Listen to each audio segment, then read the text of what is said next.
जरा सोचिए, एक देश युद्ध में है, पर यह लड़ाई सिर्फ किसी बाहरी दुश्मन से नहीं, बल्कि देश के अंदर ही उसकी अपनी सबसे मजबूत संस्थाओं से भी लड़ी जा रही है।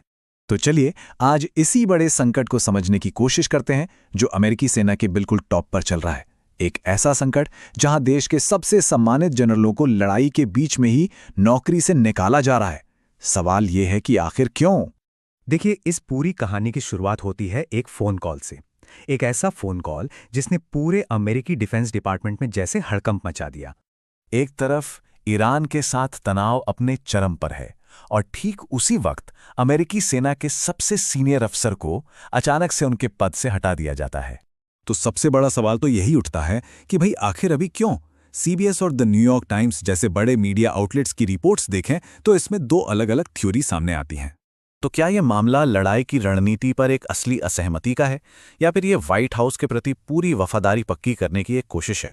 और देखिए, जिस तरह एक अनुभवी जनरल को हटाकर रक्षा सचिव ने अपने ही एक पुराने करीबी सहयोगी को उनकी जगह बिठा दिया, उससे ये इशारा तो मिलता है कि शायद वफादारी काबिलियत से ज्यादा जरूरी हो गई है।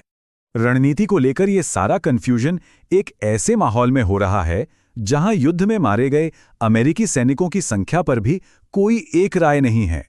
खबरें इतनी अलग अलग हैं कि सच क्या है ये जानना और भी मुश्किल हो गया है। लेकिन ये जो हुआ, ये कोई एक अकेली घटना नहीं थी। असल में ये एक बहुत बड़े पैटर्न का हिस्सा है, एक ऐसा पैटर्न जहां असहमति की कोई जगह नहीं है। खबरों के मुताबिक जब से रक्षा सचिव पीट हेग्सेथ ने अपना पद संभाला है, उन्होंने दर्जनों अधिकारियों को इस्तीफा देने के लिए कह दिया है। जैसे कि पिछले साल ही वायुसेना प्रमुख को उनके रिटायरमेंट से ठीक पहले पद छोड़ने पर मजबूर कर दिया गया। और कुछ ऐसा ही हाल नौसेना के प्रमुख का भी हुआ। और हां, सबसे दिलचस्प मामला तो जनरल क्रूज का है। उनकी एजेंसी ने एक रिपोर्ट दी जिसमें कहा गया कि ईरान का परमाणु कार्यक्रम सिर्फ कुछ महीने ही पीछे हुआ है। अब यह सच सरकार की बातों से मेल नहीं खाता था और रिपोर्ट आने के फौरन बाद जनरल क्रूज को हटा दिया गया। एनबीसी और फॉक्स न्यूज की रिपोर्ट्स तो यही इशारा करती हैं कि अब सेना में आगे बढ़ने या अपनी नौकरी बचाने का पैमाना सिर्फ काबिलियत नहीं रहा, बल्कि राजनीतिक वफादारी बन गया है।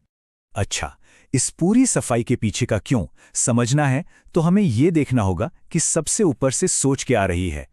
राष्ट्रपति का यह बयान अपने आप में बहुत कुछ कहता है कि वो अपने आसपास कैसे लोग पसंद करते हैं। वो नहीं जो सबसे काबिल हों, बल्कि वो जो उन्हें अपने बारे में अच्छा महसूस कराए। और इसी सोच का असर जमीनी फैसलों पर भी दिखता है। एनबीसी न्यूज की एक रिपोर्ट के मुताबिक राष्ट्रपति को युद्ध की पूरी और कड़वी सच्चाई से दूर रखा जाता है। ये जो वफादारी सबसे पहले वाला अप्रोच है, इसके अब ठोस नतीजे दिखने लगे हैं।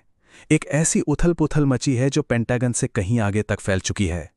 रिपोर्ट्स बताती हैं कि सेना के सीनियर अधिकारी काफी नाराज हैं। फाइनेंशियल मार्केट्स का सरकार के बयानों से भरोसा उठ गया है और इसका आर्थिक बोझ अब आम लोगों की जेब पर भी पड़ने लगा है। टॉक लेवल पर इस अस्थिरता ने भरोसे को हिला दिया है।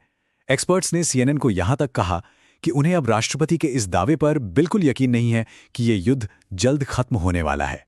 आज दांव पर अमेरिकी सेना का वो पेशेवर ढांचा है जिसके लिए वो दुनिया भर में जानी जाती है। रिपोर्ट्स यही बताती हैं कि उसे एक प्रोफेशनल फोर्स से एक राजनीतिक हथियार में बदलने की कोशिश हो रही है। और ये सब हमें एक बहुत ही जरूरी सवाल पर लाकर खड़ा कर देता है कि जब कोई भी नेता अपनी संस्थाओं से काबिलियत के ऊपर निजी वफादारी को तरजीह देने लगे, तो उन संस्थाओं का और उस देश का भविष्य